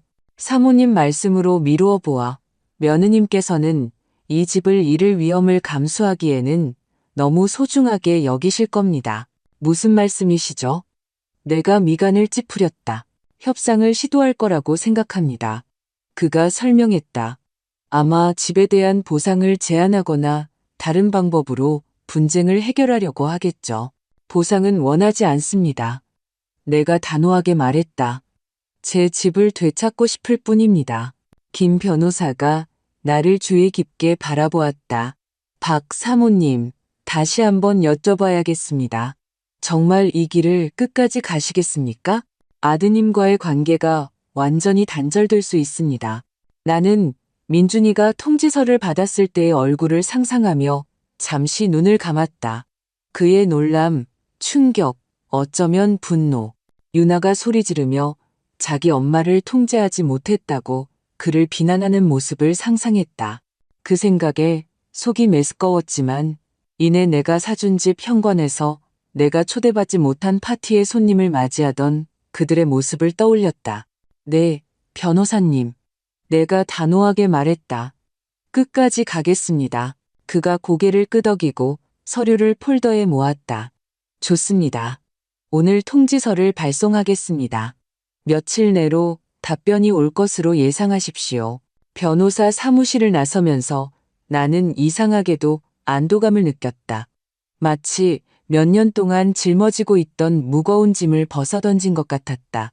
오랜만에 처음으로 나는 아들의 행복을 위해 무엇이든 할 준비가 된 희생적인 어머니가 아니라 자신의 존엄과 권리를 지키는 한 사람으로서 행동했다. 집으로 가는 길에 나는 남편과 자주 가던 카페에 들렀다. 우리는 일요일에 거기 앉아 커피를 마시고 신문을 읽는 것을 좋아했다. 그가 죽은 후 나는 이곳에 오지 않았다. 너무 많은 추억이 있었다. 하지만 오늘 무언가가 나를 이곳으로 이끌었다. 나는 차와 케이크를 주문하고 창가 테이블에 앉아 거리를 내다보았다. 평창동은 봄에 아름다웠다. 활짝 핀 나무들, 밝은 햇살, 각자의 일로 바쁜 사람들. 내 개인적인 드라마에도 불구하고 삶은 계속되었다. 내 입장이었다면 어떻게 했을까, 여보? 나는 마음속으로 물었고 그의 대답을 거의 들을 수 있었다. 당신이 했을 것과 똑같이 했겠지, 서희야. 아무도 당신을 그렇게 대할 권리는 없어. 우리 아들이라도 말이야. 남편은 항상 공정한 사람이었다. 그는 민준이에게 존중, 정직, 감사를 가르쳤다. 아들이 어떻게 변했는지 본다면 그는 뭐라고 말할까? 유나의 말에 어떻게 반응할까? 이런 생각들은 새로운 의심의 파도를 불러왔다. 내가 너무 가혹한 건 아닐까? 민준이와 먼저 이야기하고 그가 바로잡을 기회를 줬어야 했을까? 하지만 마음속 깊은 곳에서는 대화가 아무것도 바꾸지 못할 것이라는 것을 알고 있었다. 민준이는 오래전에 자신의 선택을 했다. 그는 유나가 나를 모욕하고 이용하고 쓸모없는 물건처럼 버리는 것을 허용했다. 그는 길거리에서 그녀 옆에 서서 내 편을 들어 한마디도 하지 않았다. 아니, 나는 아무 일도 없었던 것처럼 내 삶을 계속 살아갈 수 없었다. 나는 또 다른 뺨을 맞기 위해 다른 뺨을 내밀 수 없었다. 나는 차를 다 마시고 계산을 하고 카페를 나섰다. 햇살이 내 얼굴을 따뜻하게 했다. 가벼운 바람이 내 머리카락을 스쳤다. 나는 봄 공기를 깊이 들이마셨고 내면에서 차분한 자신감이 자라나는 것을 느꼈다. 다음에 무슨 일이 일어나든 나는 옳은 일을 하고 있었다. 나 자신, 내 존엄, 내 권리를 지키는 것. 그리고 그것이 아들과의 관계를 잃는 것을 의미한다면 글쎄, 본질적으로 나는 이미 그를 잃었다. 내가 키운 민준이는 결코 유나가 나를 대했던 방식으로 대우받도록 내버려 두지 않았을 것이다. 집에 와서 가장 먼저 한 일은 휴대폰을 확인하는 것이었다. 부재중 전화도 메시지도 없었다. 민준이는 집들이 후에 전화하겠다는 약속을 지키지 않았다. 놀랍지도 않았다. 나는 식탁에 앉아 행동 계획을 세우기 시작했다. 첫째, 재정에 대해 생각해야 했다. 증여를 취소하면 집이 다시 내 것이 되겠지만 내게는 저축이 거의 남아있지 않았다. 편안한 노후를 보장하기 위해 집을 팔아야 할지도 몰랐다. 둘째, 손주들에 대해 생각해야 했다. 부모와의 갈등 때문에 은하와 은우와의 관계를 잃고 싶지 않았다. 어쩌면 이 모든 상황이 해결되면 유나의 중재 없이 직접적인 관계를 맺을 수 있을지도 모른다. 셋째, 가능한 대결에 대비해야 했다. 민준이와 유나가 통지서를 받으면 아마도 나에게 연락을 시도할 것이다. 나는 그들에게 무슨 말을 할지 결정해야 했다. 나는 이 모든 점들을 종이에 적고 생각했다. 몇 년 만에 처음으로 나는 아들과 그의 가족을 기쁘게 하려는 마음보다 내 자신의 이익을 염두에 두고 내 삶을 계획하고 있었다. 그것은 이상하고 낯설지만 유쾌한 느낌이었다. 전화벨이 내 사색을 방해했다. 낯선 번호였다. 박서희입니다. 내가 말했다. 사모님, 저 이지연 실장입니다. 느티나무길 집 구매를 도와드렸던 부동산 중개인이요. 쾌활한 목소리가 들려왔다. 구매에 만족하시는지 궁금해서 전화드렸어요. 가족분들은 이사 잘 하셨나요? 나는 잠시 혼란스러웠다. 이 실장은 우리가 집을 산 이후에 무슨 일이 있었는지 몰랐다. 네, 이사했어요. 내가 조심스럽게 대답했다. 하지만 상황이 좀 바뀌어서 가까운 시일 내에 집을 팔아야 할지도 모르겠네요. 오, 그녀의 목소리에 놀람이 묻어났다. 무슨 일 있으셨어요? 집이 마음에 안 드셨나요? 아니요, 집에는 문제가 없어요. 내가 말했다. 그냥 가정사가 좀 있어서요. 이해합니다. 이 실장은 재빨리 전문가 모드로 전환했다. 만약 파시기로 결정하시면 기꺼이 도와드리겠습니다. 그 지역 부동산은 수요가 많아서 파는 데는 문제가 없을 거예요. 우리는 부동산 시장에 대해 좀 더 이야기했고 나는 그녀의 전화에 감사했다. 통화 후 나는 내 목록에 또 다른 항목을 추가했다. 집 매각에 대해 이 실장에게 연락하기. 저녁에는 이상한 평온함을 느꼈다. 마치 행동하기로 결정함으로써 불확실성과 두려움의 무게에서 마침내 벗어난 것 같았다. 앞으로 힘든 시간이 있을 것을 알고 있었다. 어쩌면 내 아들과의 법정 싸움이 있을 수도 있다. 하지만 나는 내가 옳은 일을 하고 있다는 것도 알고 있었다. 잠자리에 들기 전에 나는 침대 옆 탁자에 있는 남편의 사진을 오랫동안 바라보았다. 나 괜찮을 거야, 여보. 내가 조용히 말했다. 당신이 나에게 강해지는 법을 가르쳐 줬잖아. 그러자 그가 사진 속에서 나를 보며 미소 짓고 내 결정을 승인하는 것처럼 보였다. 증여해제 통지서가 발송된 지 3일이 지났다. 폭풍 전의 고요함일 뿐이라는 것을 알고 있는 3일간의 침묵이었다. 전화가 울릴 때마다 나는 움찔했지만 그저 평소와 같은 전화들이었다. 차를 마시자고 초대하는 친구, 내 일정을 확인하는 도서관, 끝없는 제안을 하는 텔레마케터들. 김 변호사는 통지서가 화요일에 느티나무길 주소로 수치 확인과 함께 배달되었다고 말했다. 그러니 민준이와 유나는 이미 내 결정을 알고 있었다. 그들의 침묵은 불안했다. 나는 즉각적인 반응, 분노에 찬 전화, 비난, 위협을 예상했지만 전화기는 조용했고 그것이 어떤 고함보다 나를 더 불안하게 했다. 목요일 오후 2시쯤 내가 아르바이트를 하는 도서관에서 막 돌아왔을 때 첫 번째 전화가 왔다. 휴대폰 화면에 유나의 이름이 떴다. 나는 힘을 모아 심호흡을 하고 전화를 받았다. 어머님.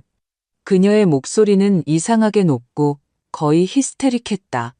이 서류들은 다 뭐예요? 무슨 장난이세요? 안녕, 유나야. 내가 침착하게 말했다. 장난 아니야. 이건 증여를 취소한다는 공식적인 통지서야. 그럴 순 없어요. 그녀가 소리쳤다. 집은 우리 거예요. 어머님이 우리에게 주셨잖아요. 나는 할 수 있어. 내가 말했다. 그리고 하는 중이야. 증여 계약서에는 수증자 측에 심각한 무례와 배은망덕한 행위가 있을 경우 취소할 수 있다는 조항이 있어. 내 말과 행동은 그 정의에 정확히 부합해. 수아기 저편에서 비명 같은 소리가 들리더니 수아기가 낚아채이는 것 같았다. 엄마, 민준이의 목소리였다. 무슨 일이에요? 왜 이러시는 거예요? 안녕, 민준아. 나는 심장이 두근거렸지만 목소리를 꾸준히 유지하려고 노력했다. 내 가족이 나를 어떻게 대했는지 생각해보면 왜 그런지 알 텐데. 집들이 말씀이세요? 그가 혼란스러워했다. 하지만 저희가 설명했잖아요. 집들이뿐만이 아니야. 내가 말을 끊었다. 유나가 나에게 어떻게 말했는지, 너희 둘이 지난 몇 년간 나를 어떻게 대해왔는지에 대한 문제야. 나는 그런 대우를 받을 자격이 없다. 민준아. 배경에서 유나가 무언가 소리치는 것이 들렸지만 말을 알아들을 수는 없었다. 엄마, 만나서 얘기해요. 민준이가 말했다. 평화롭게 해결할 수 있을 거라고 확신해요. 얘기할 의향은 있다. 내가 대답했다. 하지만 내 결정은 확고해. 30일 안에 집을 비우든지 아니면 법정에서 만나자. 법정이요. 그의 목소리가 떨렸다. 정말로 우리를 고소할 준비가 되신 거예요? 그렇게까지 되지 않기를 바란다. 내가 진심으로 말했다. 하지만 그래, 내 권리를 지킬 준비가 되어 있어. 대화가 중단되었다. 유나가 다시 전화기를 빼앗은 것 같았다. 후회하게 될 거예요. 박서희 씨, 그녀가 씩씩거렸다. 맹세컨대 다시는 손주들 얼굴 못 볼 줄 아세요. 제가 그렇게 만들 테니까. 그 말 끝에 전화가 끊겼다. 나는 손이 떨리는 것을 느끼며 천천히 전화기를 내려놓았다. 유나의 위협은 아픈 곳을 찔렀다. 은하와 은우와의 연락이 끊긴다는 생각은 견딜 수 없었다. 하지만 나는 스스로를 진정시키려 애썼다. 유나는 화가 나면 종종 위협했지만 나는 더 이상 그녀에게 조종당하지 않을 것이다. 전화가 거의 즉시 다시 울렸다. 이번에도 민준이었다. 엄마, 유나 때문에 미안해요. 그가 말했다. 걔가 지금 너무 흥분했어요. 오늘 만날 수 있을까요? 직접 만나서 얘기해요. 나는 그래라고 말했고, 우리는 1시간 뒤에 내 집 근처의 작은 카페에서 만나기로 합의했다. 중립적인 장소가 그런 대화를 하기에 가장 좋은 곳 같았다. 그 시간에 카페는 거의 텅 비어 있었다. 나는 다른 손님들로부터 떨어진 구석 자리를 골랐다. 민준이는 정확히 약속 시간에 혼자 나타났고 나는 놀랐다. 나는 유나가 그의 동행을 고집할 것이라고 예상했었다. 유나는 못 왔어요. 그가 마치 내 마음을 읽은 것처럼 설명했다. 지금 제정신이 아니에요. 이해한다. 내가 고개를 끄덕였다. 그런 소식은 충격적일 수 있지. 민준이는 커피를 주문했지만 웨이터가 가져왔을 때 손도 대지 않았다. 엄마, 이해가 안 돼요. 그가 시작했다. 왜 이러시는 거예요? 저희 막 이사했어요. 정착하고 있고 아이들도 자기들 방에 익숙해졌는데 네가 왜 놀라는지 이해가 안 가는구나. 내가 대답했다. 그 모든 일이 있은 후에 유나가 무슨 말을 했는지 너희 둘이 내가 사준 집에서 열리는 가족 파티에서 나를 어떻게 배제했는지 생각해보면 유나가 가끔 말을 막 할 때가 있어요. 민준이가 불확실하게 말했다. 성격 아시잖아요. 진심은 아니었어요.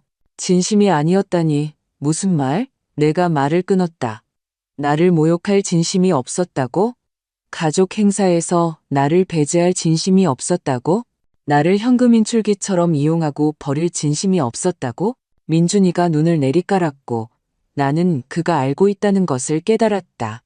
모든 세부 사항은 아니더라도 요점은 분명히 알고 있었다. 저희가 뭘 하길 원하세요? 그가 마침내 물었다. 이 통지서로 뭘 얻으려는 거예요? 정의를 원해. 내가 간단히 대답했다.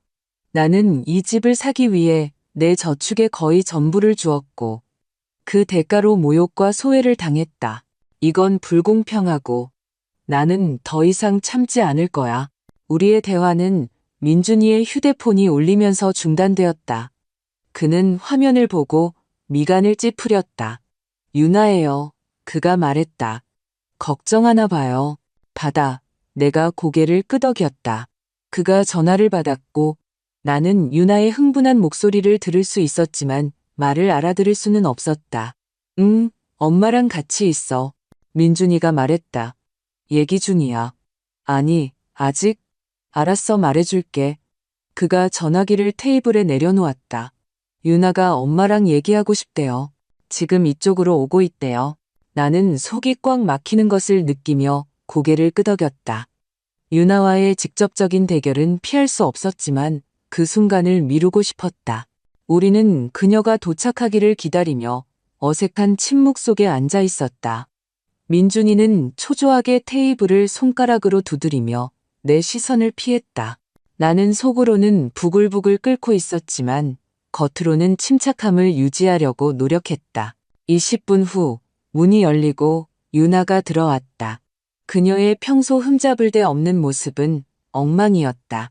머리는 헝클어져 있었고 눈은 울어서 빨갛고 화장은 번져 있었다. 그녀는 다른 손님들의 호기심 어린 시선을 무시하고 우리 테이블로 빠르게 걸어왔다. 어머님, 그녀의 목소리가 떨렸다. 어떻게 우리에게 이러실 수 있어요? 우리가 함께 겪은 모든 것 후에 나는 그 연기 속에서 진심의 조각이라도 보려고 그녀를 올려다보았지만 내가 본 것은 집을 잃을 것에 대한 계산과 두려움뿐이었다. 우리가 정확히 무엇을 함께 겪었지, 유나야? 내가 침착하게 물었다. 내 무시, 내 모욕, 나를 돈줄로 이용한 것. 저는 한 번도. 그녀가 말을 더듬으며 민준이를 힐끗 쳐다보았다. 저는 항상 어머님을 민준 씨의 어머니로서, 우리 아이들의 할머니로서 존경했어요. 그랬니? 나는 팔짱을 꼈다. 그럼 왜 나에게 더 이상 필요 없으니 꺼지라고 말했니? 왜 내가 사준 집에 집들이에 오지 말라고 금지했니? 저는 긴장했어요. 유나가 연극적으로 흐느꼈다. 이사, 너무 많은 문제들. 제가 진심이 아닌 말을 했어요. 순간적인 약점이었어요. 나는 몇 년 동안 냉정하고 계산적으로 나를 아들 가족에게서 밀어낸 이 여자를 바라보았다. 그리고 이제 그녀는 후회하는 쇼를 하고 있었다. 그리고 나는 분노가 솟구치는 것을 느꼈다. 그만해라, 유나야. 내가 말했다. 내 말 한마디도 믿지 않아. 너는 내가 생각하는 것을 정확히 말했어. 단지 내 말이 결과를 가져올 것이라고 예상하지 못했을 뿐이야. 유나는 흐느끼는 것을 멈추고 다른 표정으로 나를 보았다. 차갑고 평가하는 듯한 알았어요. 그녀의 목소리가 더 딱딱하게 변했다. 진실을 원하세요? 여기 있어요. 네, 제가 그 말을 했어요. 그리고 네, 진심이었어요. 왜냐하면 어머님은 견딜 수 없는 분이니까요. 항상 우리 삶을 통제하려고 하셨고, 항상 우리가 어떻게 살아야 하는지, 우리 아이들을 어떻게 키워야 하는지 가장 잘 안다고 생각하셨잖아요. 유나야, 민준이가 외쳤다.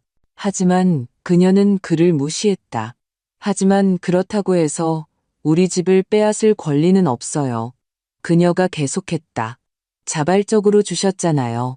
기분이 상했다고 해서 그냥 마음을 바꿀 수는 없다고요. 나는 할 수 있어. 내가 침착하게 말했다.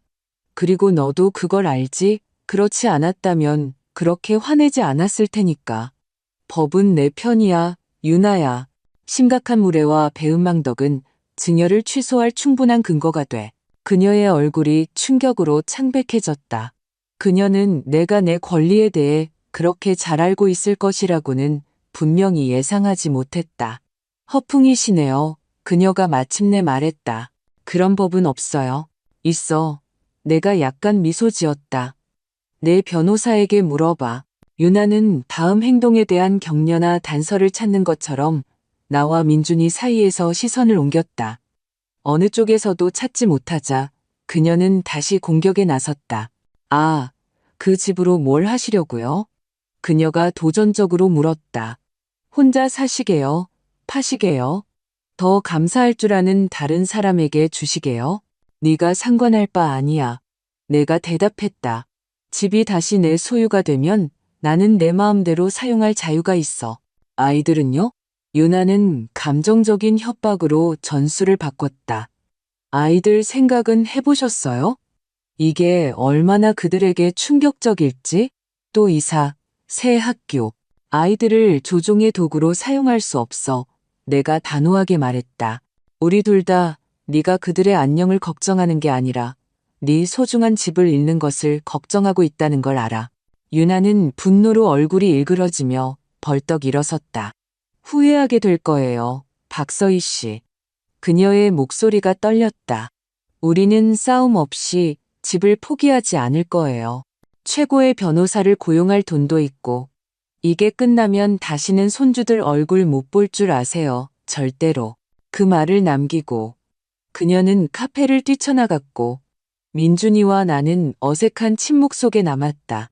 죄송해요. 그가 마침내 말했다. 유나가 지금 너무 감정적이라서요. 그녀를 대신해서 사과하지 마라. 내가 대답했다. 그녀는 성인이고 자신의 말과 행동에 책임을 져야 해. 민준이는 한숨을 쉬고 손으로 얼굴을 문질렀다. 우리 어떡하죠, 엄마? 유나는 자발적으로 집을 비우는데 동의하지 않을 거고 법정 싸움이라니? 그건 우리 가족의 남은 것을 파괴할 거예요. 우리 가족을 파괴한 건 내 행동이 아니야. 내가 조용히 말했다. 몇 년간의 무시와 무례였지. 그는 눈을 내리깔았지만 나는 그의 눈에서 진정한 이해나 후회를 볼 수 없었다. 단지 두 의자에 앉으려는 남자의 혼란뿐이었다. 제가 그녀와 얘기해 볼게요. 그가 마침내 말했다. 상황을 설명하려고 노력해 볼게요. 네가 필요하다고 생각하는 대로 해라. 나는 큰 희망 없이 대답했다. 우리는 긴장된 분위기 속에서 헤어졌다. 민준이는 유나를 찾으러 갔고 나는 안도감과 불안감이 뒤섞인 감정을 느끼며 집으로 갔다. 내가 두려워했던 대결이 일어났고 나는 예상보다 잘 견뎌냈다. 하지만 나는 그것이 전투의 시작일 뿐이라는 것을 알고 있었다. 집에는 놀라움이 기다리고 있었다. 자동응답기에 깜빡이는 불빛이 17개의 새로운 메시지를 보여주었다. 재생 버튼을 누르자 메시지가 거듭될수록 점점 더 화가 나고 히스테릭해지는 유나의 목소리가 들려왔다. 박서희 씨, 유나예요. 당장 전화 주세요. 박서희 씨, 그냥 저를 무시할 순 없어요. 우리 얘기해야 해요. 이게 재밌다고 생각하세요?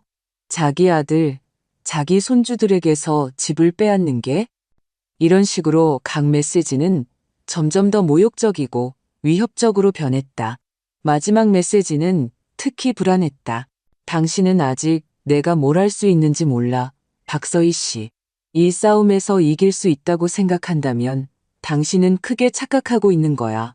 내가 당신을 파멸시킬 테니까. 나는 내면에서 결의가 자라나는 것을 느끼며 모든 메시지를 삭제했다. 이 여자는 몇 년 동안 나를 괴롭혔고 내 아들과 손주들에 대한 사랑을 이용했지만 나는 더 이상 그녀가 그렇게 하도록 내버려 두지 않을 것이다. 전화가 다시 울렸다. 이번에는 민준이의 번호였다. 나는 몇 초간 화면을 쳐다보며 받을지 말지 고민했다. 마침내 내가 무엇을 상대하고 있는지 아는 것이 낫다고 결정했다. 그래서 받았다. 그래, 민준아, 엄마. 그의 목소리는 긴장되어 있었다. 유나가 다시 엄마랑 얘기하고 싶어 해요. 저희 집 앞에 와 있어요. 올라가도 될까요? 나는 망설였다. 일부는 거절하고 그들의 드라마에서 나를 차단하고 싶었지만 다른 일부는 문제가 피하는 것이 아니라 해결되어야 한다는 것을 깨달았다. 알았다. 내가 마침내 말했다. 올라오너라. 몇 분 후 초인종이 울렸다. 내가 문을 열자 민준이와 유나가 보였다. 그녀는 헝클어지고 우는 모습이 아니라 집중하고 단호해 보였다. 그들이 아파트로 들어오자 그녀의 눈은 나를 차갑게 평가했다. 앉아라. 나는 거실 소파를 가리켰다. 그들은 나란히 앉았다. 유나는 끈처럼 꼿꼿했고 민준이는 마치 자신을 더 작고 눈에 띄지 않게 하려는 듯 약간 구부정했다. 변호사와 상담했어요. 유나가 서두 없이 시작했다. 이론적으로는 심각한 배은망덕을 이유로 증여를 취소할 수 있다고 확인했지만 법정에서 증명하기는 매우 어려울 거라고 하더군요. 제 변호사님은 의견이 다르더구나. 내가 침착하게 대답했다. 증거가 충분하고도 남는다고 믿으시거든. 무슨 증거요? 유나가 코웃음을 쳤다. 어머님 말씀대 제 말씀이잖아요. 녹음도 증인도 없으시잖아요. 은하가 있어. 내가 말했다. 걔가 네가 민준이에게 나에 대해 늙은 여자에게 시간 낭비할 필요 없다고 말하는 걸 들었어. 유나의 얼굴이 약간 창백해졌지만 그녀는 재빨리 자신을 추슬렀다. 아이의 말은 법정에서 큰 효력이 없을 거예요. 그녀가 자신 있게 말했다. 특히 그 아이가 할머니에게 명백히 조종당하고 있다면요. 그만해. 유나야. 민준이가 단호하게 말했다. 엄마를 소송으로 위협할 필요는 없어. 유나는 그에게 날카로운 시선을 보냈지만 나를 향해 계속했다. 이렇게 하죠. 저희가 어머님께 집을 살게요. 시세대로 전부 지불할게요. 어머님은 돈을 돌려받으시고 우리 모두 앞으로 나아갈 수 있어요. 아니, 내가 간단히 말했다. 나는 너희에게 집을 팔고 싶지 않아. 되찾고 싶을 뿐이야. 하지만 왜요? 유나는 진심으로 어리둥절한 듯 했다. 어머님은 그 집을 원하지 않으시잖아요. 혼자 살기에는 너무 커요. 관리도 필요하고 돈도 어머님 생활을 개선하는 데 쓸 수 있잖아요. 이건 실용성의 문제가 아니야. 유나야, 내가 말했다. 원칙의 문제지. 너는 내 관대함을 고마워하지 않고 나를 돈줄로만 본다는 것을 보여줬어. 나는 네가 그런 태도로 이득을 보게 놔두지 않을 거야. 유나의 얼굴이 분노로 일그러졌고 그녀는 마침내 협상할 준비가 된 합리적인 사람의 가면을 벗어던졌다. 원칙을 원하세요? 그녀가 씩씩거렸다. 좋아요. 여기 원칙이 있어요. 이 바보 같은 통지서를 철회하지 않으면 다시는 손주들 얼굴 못 볼 줄 아세요. 제가 그렇게 만들 거니까. 유나야. 민준이가 외쳤다. 그런 말 하면 안 돼. 나는 할 수 있어. 그녀가 그를 끊어버렸다. 그리고 할 거야. 아니면 당신은 그녀 편이야? 민준이는 두 충성심 사이에서 분명히 갈등하며 아내와 나 사이에서 시선을 옮겼다. 그리고 그 순간 나는 그가 결코 내 편을 선택하지 않으리라는 것을 명확히 보았다.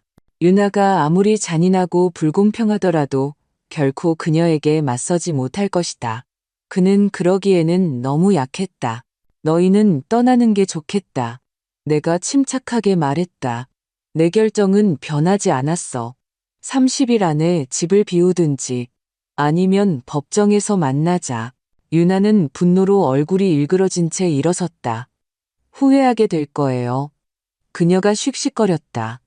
맹세컨대 후회하게 될 거예요. 민준이도 완전히 길을 잃은 듯 일어섰다. 엄마, 제발요. 그가 시작했다. 하지만 나는 손을 들어 그를 멈췄다. 그만해라, 민준아. 나는 평생 너를 위해 있었고, 너를 지지하고, 돕고, 그 대가로 무시와 무례를 당했다. 이제 끝이야. 유나는 남편의 손을 잡고 문으로 끌고 갔다. 가요. 그녀가 말했다. 여기서 더 할 일은 없어요. 그들이 큰 소리로 문을 쾅 닫고 떠났다. 나는 의자에 주저앉아 이상한 공허함을 느꼈다. 민준이와 유나와의 마지막 불쾌한 대화 이후 일주일이 지났다. 그동안 내 전화기는 그들의 전화로 불이 났지만 나는 받지 않았다. 끊임없는 감정적 압박 없이 내 생각을 정리하고 다음 단계를 계획할 시간이 필요했다. 어제 아침 김 변호사로부터 민준이가 증여 해제의 이의를 제기하는 소송을 법원에 제기했다는 문자를 받았다. 놀랍지는 않았다. 유나가 법정 싸움을 밀어붙일 것을 알고 있었지만 나는 준비되어 있었다. 증여를 번복하지 않겠다는 내 결정은 확고했다. 우리 승산이 얼마나 될까요? 내가 김 변호사에게 전화했을 때 물었다. 매우 좋습니다. 그가 자신있게 대답했다. 그들의 주장에는 실질적인 내용이 없습니다. 심각한 무례 자체를 부인하며 모든 것이 오해였다고 주장하려 할 겁니다. 하지만 우리에게는 며느님의 말에 대한 손녀의 증언과 어머님께서 집들이에 들어가지 못하는 것을 본 목격자들이 있습니다. 게다가 어머님께서 기증한 집의 파티에 초대받지 못했다는 사실만으로도 이미 배은망덕의 증거가 됩니다. 이 소식은 내 결심을 굳혔다. 공개적인 재판을 의미하더라도 물러서지 않을 것이다. 나는 너무 오랫동안 침묵하며 유나와 민준이가 나를 무시하도록 내버려 두었다. 이제 나 자신을 위해 일어설 때였다. 다음 단계는 집을 되찾은 후에 무엇을 할지 결정하는 것이었다. 혼자 살기에는 의미가 없었다. 너무 컸다. 유지 보수가 필요했다. 그리고 솔직히 고통스러운 기억을 떠올리게 할 공간에 있고 싶지 않았다. 해결책은 자연스럽게 나왔다. 집을 팔고 그 돈으로 내 노후를 대비하는 것이다. 나는 구매를 도와주었던 부동산 중개인 이지현 실장에게 전화해서 상황을 설명했다. 가족 문제로 힘드시겠네요.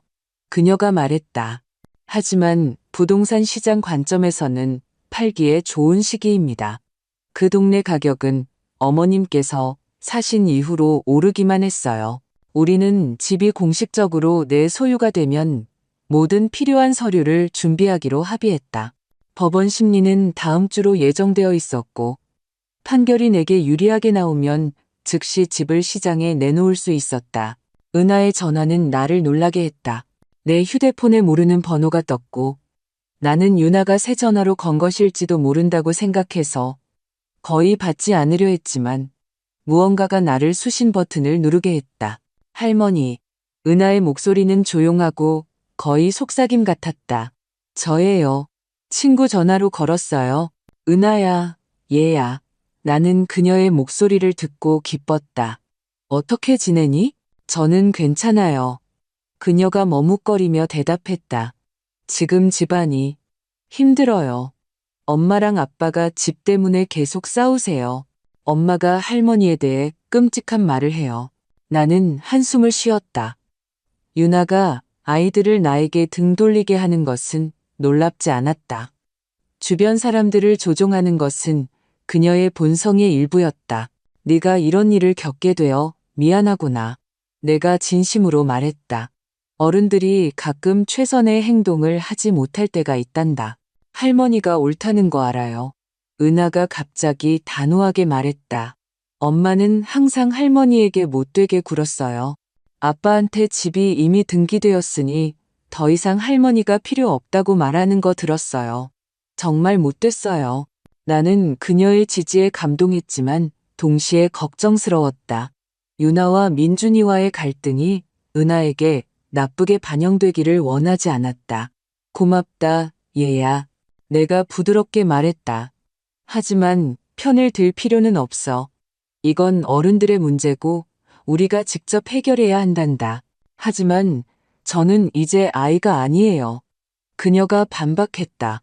저는 13살이고 무슨 일이 일어나고 있는지 보여요.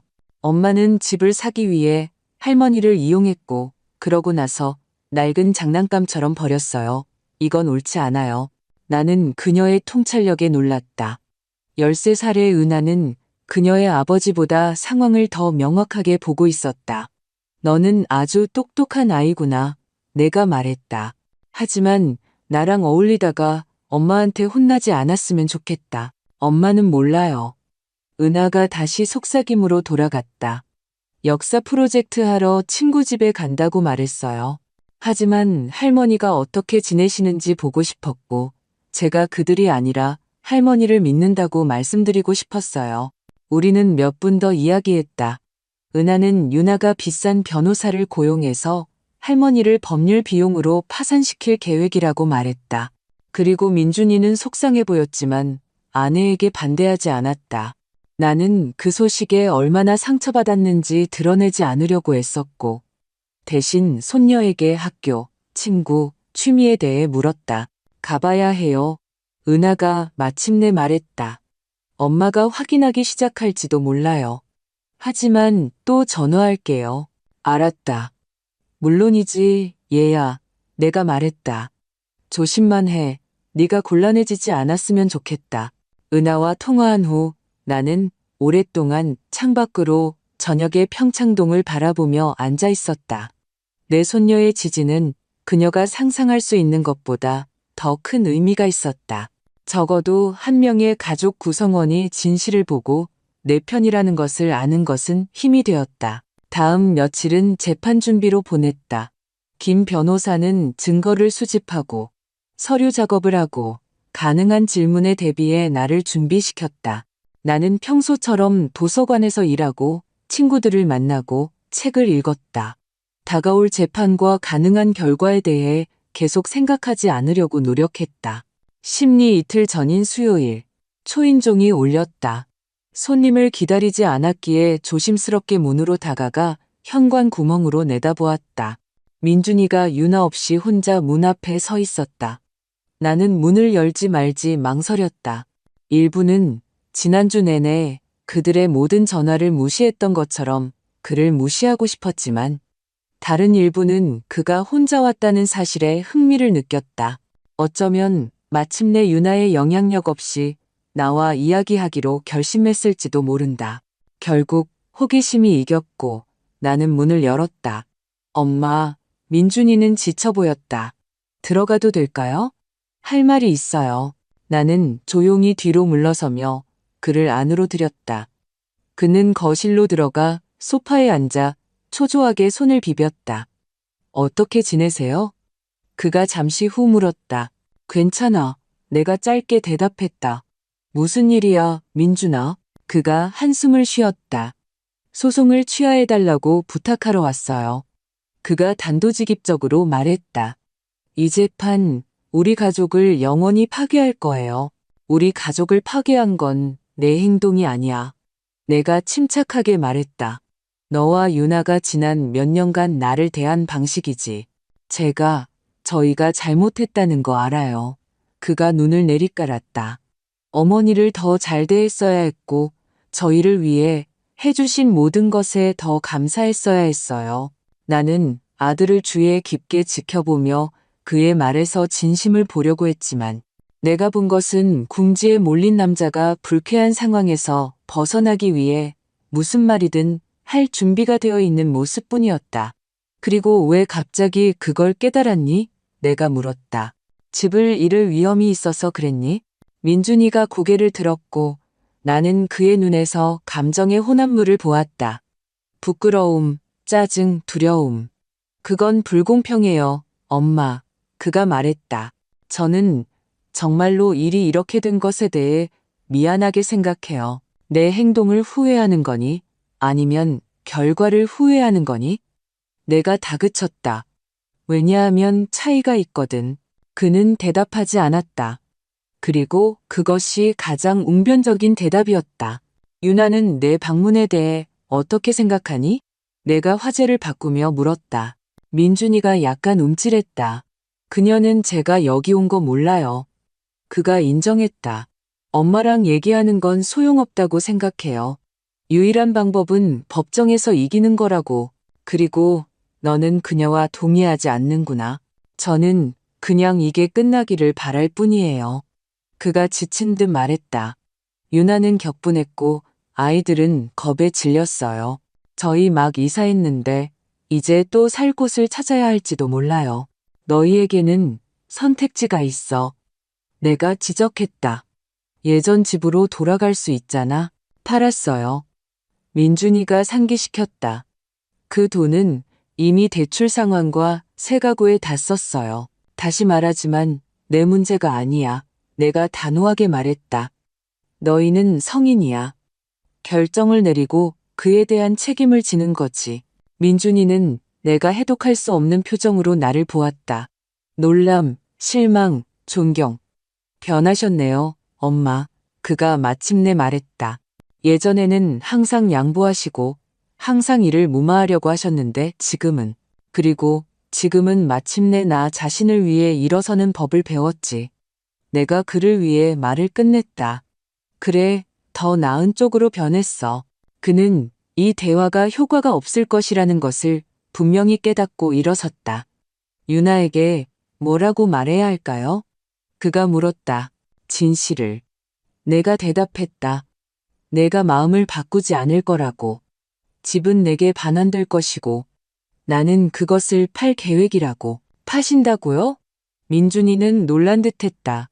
거기서 안 사실 거예요? 왜? 혼자 살기에는 너무 커요. 게다가 감사받지 못한 선물에 내 저축 대부분을 썼으니 내 노후를 대비할 돈이 필요하거든. 민준이는 내 말을 곱씹으며 침묵했다. 그러고 나서 불가피한 것을 받아들이는 것처럼 고개를 끄덕였다. 알겠어요. 그가 말했다. 그럼 법정에서 뵙겠네요. 그는 문으로 향했지만 중간에 멈췄다.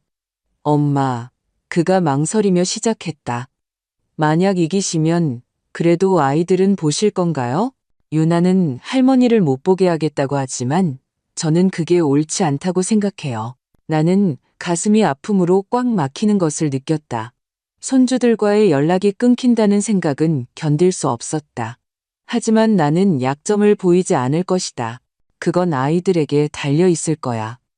내가 침착하게 말했다. 그들이 나와 소통하기를 원한다면 나는 언제나 기쁘게 그들을 볼 거야. 하지만 유나에게 허락을 구걸하지 않을 거고 그녀가 아이들을 조종의 도구로 사용하게 두지 않을 거야. 민준이가 고개를 끄덕였고 그의 눈에 존경과 같은 것이 번쩍였다. 이해해요. 그가 말했다. 네, 제가 그녀에게 재판 결과에 상관없이 아이들이 할머니와의 교류를 박탈당할 수 없다고 설득하려고 노력해 볼게요. 고맙다. 나는 진심으로 그에게 감사했다. 그것이 옳은 일이었다. 민준이가 떠난 후 나는 오랫동안 우리의 대화에 대해 생각하며 앉아 있었다. 일부는 그가 실제로 유나를 설득하여 아이들을 나에게서 떼어놓지 않으려 노력하기를 바랐다. 하지만 다른 일부는 그의 말이 무게를 가지기 어려울 것이라는 것을 알고 있었다. 유나는 항상 자기 주장을 관철시킬 수 있었고 민준이는 그녀에게 맞설 의지력이 없었다. 금요일은 법원 심리일이었다. 나는 가장 좋은 정장을 입고 머리를 단정하게 하고 자신감 있고 침착해 보이려고 노력했다. 김 변호사가 법원 입구에서 나를 만났다. 준비되셨습니까? 그가 내게 손을 내밀며 물었다. 준비될 만큼 됐어요. 나는 그의 격려를 감사하게 받아들이며 대답했다. 심리는 단 2시간 만에 끝났다.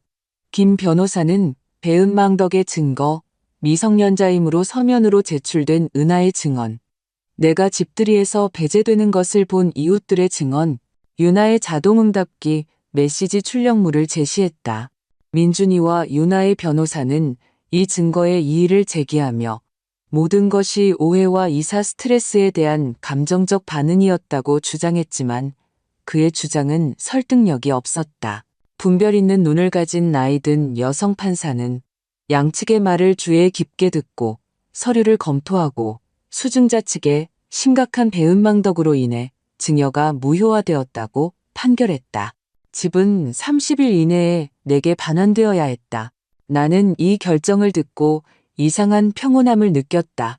승리감도 기쁨도 아닌 단지 정의가 회복되었다는 만족감. 방반대편에 앉아있던 유나는 망연자실해 보였다. 민준이가 그녀의 어깨에 손을 얹었지만 그녀는 날카로운 움직임으로 그것을 뿌리쳤다. 회의 후에 김 변호사는 내 승리를 축하했다. 잘 버티셨습니다. 박서희 사모님, 그가 말했다. 이제 집이 공식적으로 사모님 것이 되었으니 판매 절차를 시작할 수 있습니다. 감사합니다, 변호사님.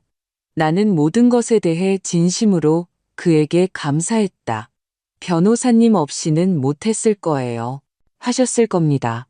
그가 미소 지었다. 사모님은 생각보다 강하십니다. 집으로 가는 길에 나는 이지연 실장에게 전화해서 법원이 내 편을 들어주었다고 말했다. 그녀는 기뻐하며 다음 날 만나서 판매 세부 사항을 논의하자고 제안했다. 나는 내면에서 자유로움이 자라나는 것을 느끼며 동의했다. 곧 이 모든 것이 내 뒤에 있을 것이고 나는 내 삶의 새로운 장을 시작할 수 있을 것이다. 집에는 놀라움이 기다리고 있었다. 내 자동응답기에 은하의 메시지가 있었다. 할머니, 저예요. 오늘 할머니 생각하고 있다고 알려드리고 싶었어요. 법정에서 모든 일이 잘 풀렸기를 바라요. 사랑해요. 진심 어린 걱정이 가득한 그녀의 목소리는 내 마음을 깊이 울렸다. 민준이와 유나와의 모든 갈등에도 불구하고 나는 내 손녀와의 관계를 잃지 않았다. 그것은 작지만 의미 있는 승리였다. 그 후 몇 주 동안 나는 집 서류 작업과 판매 준비로 바빴다. 민준이와 유나는 법원 명령 후 2주 이내에 집을 비웠다.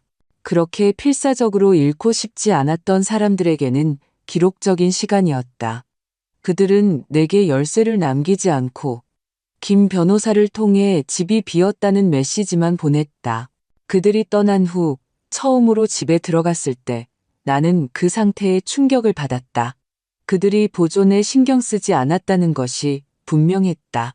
벽에는 떼어낸 그림 자국이 있었고 바닥에는 옮긴 가구로 인한 긁힌 자국이 있었고 욕실 중 하나에는 수도꼭지가 고장 나 있었다. 고칠 수 없는 것은 아니었지만 그들의 태도를 보여주기에는 충분했다.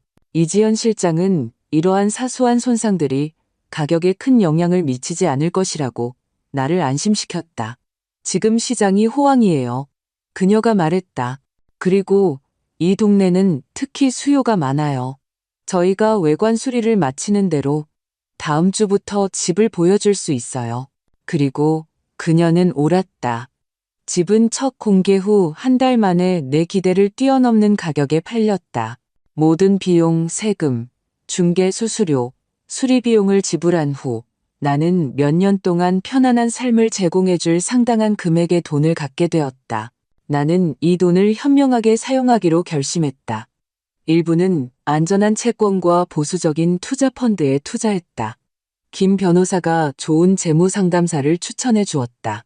다른 일부는 비상금으로 은행 계좌에 넣어두었고 소액은 나 자신을 위해 썼다.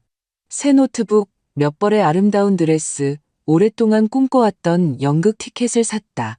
이 모든 시간 동안 민준이는 유나와 아이들과 함께 정착한 새 주소를 알리기 위해 단 한 번만 전화했다. 대화는 짧고 형식적이었으며 비난은 없었지만 온기도 없었다. 나는 주소를 적고 정보에 감사했고 그것이 우리 대화의 끝이었다. 유나는 예상대로 연락이 없었다. 은하로부터 그녀가 집에서 내 이름을 언급하는 것을 금지했고 내 모든 사진을 삭제했다는 것을 알게 되었다. 하지만 은하 자신은 연락을 유지할 방법을 찾았다. 그녀는 친구들의 전화나 학교에서 전화하거나 비밀 주소로 이메일을 쓰기도 했다. 나는 이 연결을 소중히 여겼지만 그녀가 어머니와 문제를 일으킬 위험에 처하지 않도록 노력했다. 우리는 그녀가 할 수 있을 때 전화하거나 편지를 쓰고 내가 답장하되 문제를 일으키지 않도록 먼저 연락하지 않기로 합의했다. 놀랍게도 이 모든 격변 후에 나는 마치 몇 년 동안 짊어지고 있던 무거운 짐을 벗어던진 것처럼 더 자유로워졌다. 가족 화합의 환상을 위해 기쁘게 하고 양보하고 내 자신의 이익을 희생해야 한다는 부담. 이제 나는 내 자신의 규칙에 따라 살고 있었다. 오랫동안 꿈꿔왔던 사진 강좌를 들었다. 나를 있는 그대로 내가 줄 수 있는 것 때문이 아니라 나 자신을 소중히 여기는 진정한 친구들과 더 많은 시간을 보냈다. 동네 주변으로 작은 여행을 다녔다. 사치스러운 것은 아니었지만 새로운 장소를 보고 내 시야를 넓히기에는 충분했다. 물론 가끔은 내가 잃어버린 것이 그리웠다. 행복하고 화목한 가족에 대한 꿈, 내 손주들이 자라는 것을 볼 기회, 내 정체성의 중요한 부분이었던 어머니와 할머니로서의 역할 그라는. 하지만 나는 내 결정을 후회하지 않았다. 그것은 옳은 것이었다. 나는 존경받을 자격이 있었다. 그리고 그것을 받지 못했을 때 나는 내 존엄을 위해 일어설 힘이 있었다. 그것은 그만한 가치가 그리고 민준이와 유나에 관해서는 글쎄, 그들은 그들의 선택을 했고 이제 그 결과와 함께 살고 있다. 마치 내가 내 것과 함께 살아야 했던 것처럼. 유일한 차이점은 내 선택이 나에게 평화와 자존감을 가져다 주었다는 것이다. 그리고 그들의 선택은 글쎄, 그건 내 질문이 아니었다.